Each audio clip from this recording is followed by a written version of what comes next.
Football ইতিহাসের সেরা কোচদের তালিকায় নিঃসন্দেহে থাকবেন লুইস এনরিকে।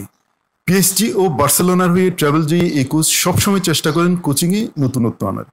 এবার দলের খেলা আরো ভালোভাবে বিশ্লেষণ করতে বার্সাই ভিউ নামের এক অদ্ভুত কৌশল বেছে নিয়েছেন পিএসজির এই স্প্যানিশ কোচ।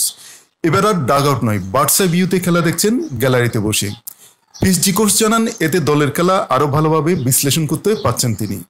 ঘরের মাঠে লেন্সের বিপক্ষে ম্যাচের পর চ্যাম্পিয়ন্স লিগের আতালান্তার বিপক্ষে ম্যাচেও সেই অভিজ্ঞতা কাজে লাগিয়েছেন তিনি। প্রথমার্ধে দেখা যাচ্ছে গ্যালারিতে বসে খেলা দেখছেন এনরিকে।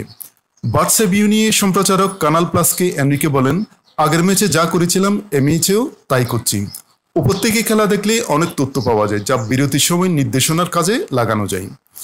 সাধারণত রাগবি কোচেরা গ্যালারিতে বসে খেলা দেখার কৌশলটি ব্যবহার করেন, এতে খেলার ভুলভ্রান্তি আরও সহজে চোখে পড়ে। এনরিকে বলেন, আমার কাজে নতুন কিছু যোগ করতে পারে তা নিয়ে সবসময় ভাবি। আমাদের দলগত খেলার উন্নতি করতে আমি সবসময় উন্মুখ হয়ে থাকি।